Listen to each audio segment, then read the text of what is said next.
I'm Emma of Emma Russell Studio. I am a watercolor artist. I've been working with watercolor for over 10 years now, and I want to share the things that have helped me improve rather quickly. I feel like there are a lot of tips and tricks in different art practices that no one ever shares, but they help you improve super quickly. And I think sometimes no one shares it because A, they don't realize it, or two, they've been doing it for so long that they think that other people need to experiment and get to that point, or they also don't realize it because they've been doing it too long. So they don't realize it, or they don't realize it. But today I'm going to share with you 3 tips on how to improve with watercolor really quickly. So let's dive in. So to start out, I have my water, I have my paper towel, I have my watercolors. I'm using the Winsor & Newton professional grade watercolors. I love those. I start out with Cotman. If you want something that has a stronger value, go with the professional. Sometimes it's great to practice with the Cotman, but you will get a different experience with the two. But let's go over tip 1 on how to really improve really quickly. So something a lot of people don't realize is that there is a color wheel, and it is extremely helpful, especially if you are creating florals like I love to create, and you are wanting to pick flowers that work together and you feel like you're just not making the right compositions. It's probably one of a few things, one of them being your color palette. So here are some complementary colors. Those are the colors that are across from each other on the color wheel that pair well together. They complement each other. So we're gonna go with an orange first. And I do not have straight up orange, so I'm going to mix some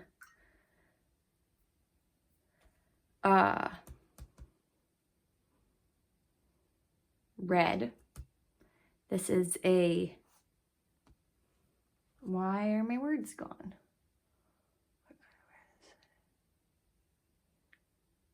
And a yellow ochre.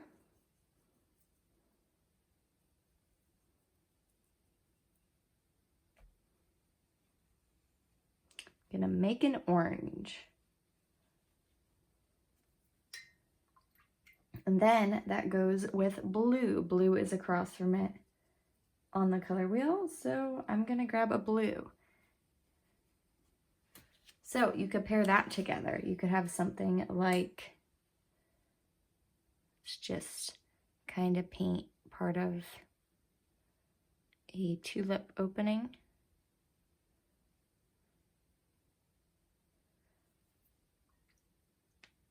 You could have that. Make sure you rinse out that blue really well if you're doing what I'm doing. And then you could have another one.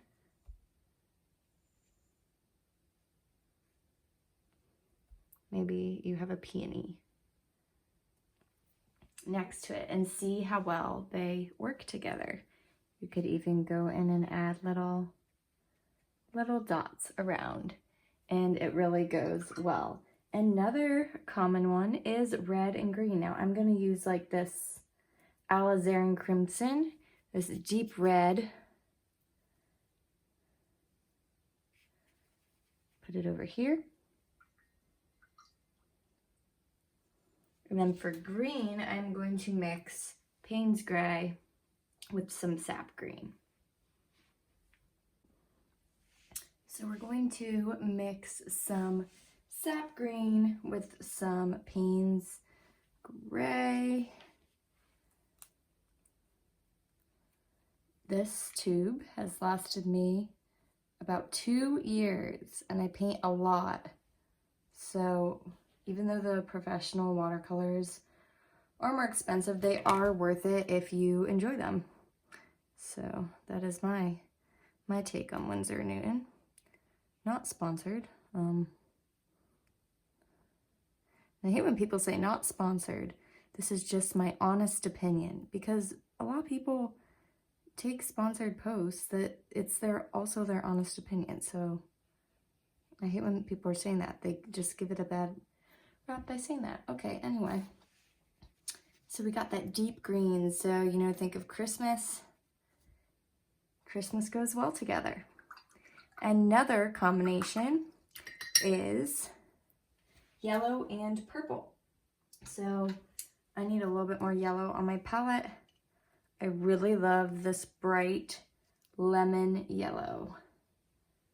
So I'm going to use that, and then I'm going to make my own purple. I have a particular shade I have created that I love. So it's pretty opaque here. If you want to learn about different opacities, I have a video referring to that. And then I like to mix this French ultramarine. No, this is the Windsor blue. And I like to mix it with this alizarin crimson. And I like to get a little bit more blue so it makes it darker and more purpley. And that shade goes really well with this lemon yellow. So let's say you have a few different petals. You can test this out. Obviously the center will have yellow, but you could do something like that, and then maybe have some little dots around, a little lemon yellow flower. Maybe you make it funky and do a little purple stem.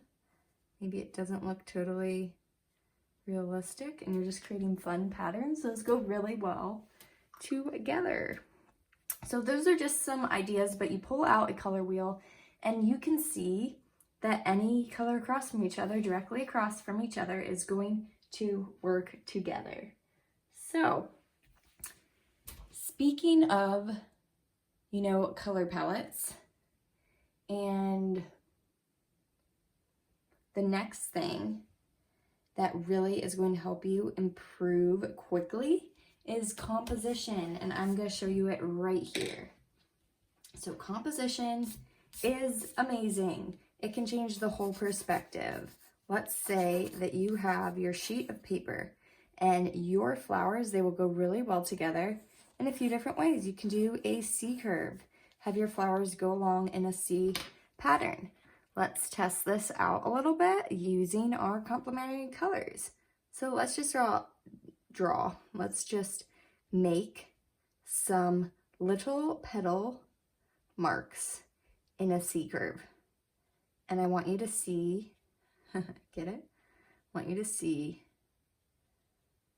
how it works, how well it works together. Then I'm gonna add a little bit of orange. Great way to make orange too is you can mix that lemon yellow. And so if you have like a lighter orange, it's good to do a lighter blue with it. This orange is pretty dark, so that works, but just keep in mind the value. So you're just making some little marks. They're not quite flowers, but look at how well that draws the eye in. Think of wreaths. Think of how they really pull everything together. Another way is you can have an L shape. So let's go with our purple and our yellow and just make a bunch of little dots. They could be leaf strokes, maybe they're just little lines. Just scan it down quickly to just show you these quick ways to improve. And then mix some yellow on the side. And again, doesn't have to be an exact L. Could fan out a little bit. See how that really locks you in to that corner if that were on a paper.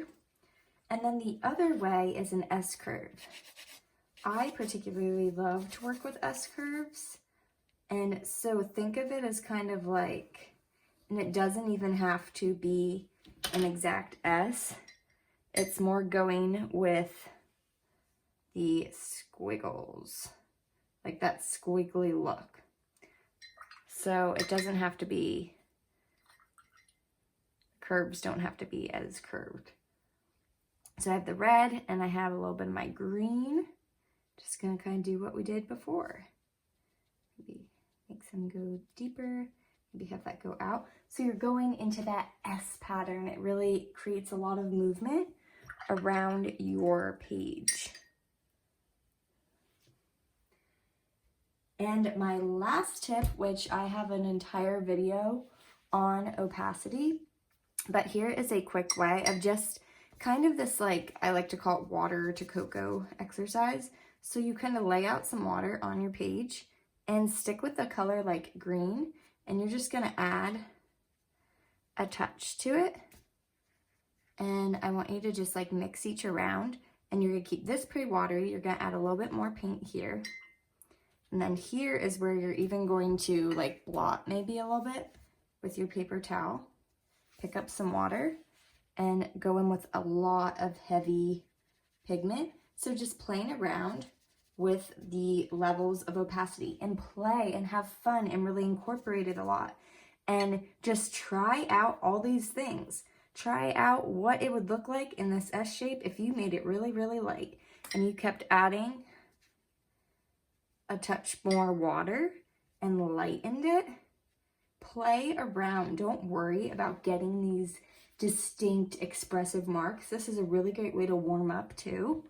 But something that really just is going to help is having that composition, having your colors that work so that they can work within your composition, and then practicing your lights to darks so that you can begin to layer and wait for colors to dry, wait for layers to dry before going on to the next one. Those are the 3 tips I wish that someone had told me when I began, and they're gonna help you improve so much quicker. So I hope you enjoyed this exercise and this video. Please let me know if there's anything you would like to learn in watercolor specifically for florals. Thanks for joining me. I hope you have a wonderful day.